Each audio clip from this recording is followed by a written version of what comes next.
দীর্ঘ ১.৫ বছর প্রতীক্ষার শেষে চিংড়িঘাটা ফ্লাইওভার সংক্রান্ত যে মেট্রোর কাজ, সেই কাজ শুরু হতে চলেছে।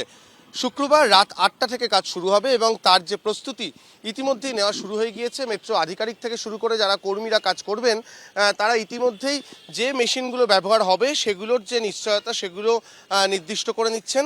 রাত ৮টার পর ট্রাফিক ব্লক শুরু হবে এবং এই যে আমরা দেখতে পাচ্ছি পরপর কয়েকটা পিলার রয়েছে, তার সবচেয়ে সামনে আমরা দেখছি যে পিলারটি, সেটা হচ্ছে এই ৩১৭ নম্বর পিলার। এই ৩১৭ নম্বর পিলার, এখান থেকে কিন্তু কাজ শুরু হওয়ার কথা। যেহেতু মেট্রো লাইনটি এমনভাবে গেছে সেখানে বাইপাস এলাকাটাকে টপকাতে হবে, তাই এই ৩১৭ নম্বরের পর কাজ করতে গেলে কিন্তু ওই ট্রাফিক ব্লক নিতেই হতো। ৩১৭-র পরে ৩১৮, এই কাজটি হবে হচ্ছে এই সপ্তাহান্তে, এবং তারপরে ৩১৮ থেকে ৩১৯ সেই কাজটি হবে তার পরের সপ্তাহান্তে। ইতিমধ্যেই যে ট্রাফিক ব্লক নেওয়া হচ্ছে সেইগুলো নির্দিষ্ট নিয়ম হয়ে গিয়েছে।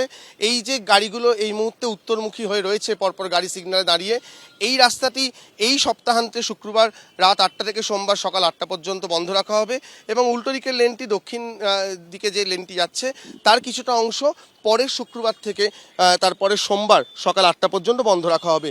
২ দফায় ৬০ ঘন্টা করে কাজ। আর সেই কাজ হয়ে গেলে এই যে নতুন যে রাস্তা তৈরি হয়েছে সেখান দিয়ে আপাতত গাড়ি চলাচল করবে। এই ৬০ ঘন্টা করে ১২০ ঘন্টার কাজ, এই কাজটা হয়ে গেলেই মেট্রোর সম্প্রসারণের কাজটা অনেকটা সহজ হয়ে যাবে। গড়িয়া থেকে এয়ারপোর্ট যাওয়ার কথা রয়েছে এই অরেঞ্জ লাইনের। এই কাজ শেষ হয়ে গেলে যেটা মনে করা হচ্ছে সেক্টর 5 অবধি আগে তৈরি করে নেওয়া হবে এবং সেখানে ট্রেন চালু করা হবে। কর্তৃপক্ষের আশা, কাজ নির্বিঘ্নে মিটলে এই ডিসেম্বরের মধ্যেই মেট্রো চলতে পারবে গড়িয়া থেকে সেক্টর 5 পর্যন্ত। সেক্ষেত্রে গ্রিন লাইনের সঙ্গে সংযোগও তৈরি হবে, সেখানে নেমে সরাসরি শিয়ালদা হাওড়া যাওয়া যাবে। তাতে মেট্রো যেমন উপার্জন বাড়বে, তেমন সুবিধা হবে সাধারণ মানুষের। ক্যামেরা প্রবীর সামন্তের সঙ্গে অরিজিৎ ভট্টাচার্য, এবিপি আনন্দ, কলকাতা।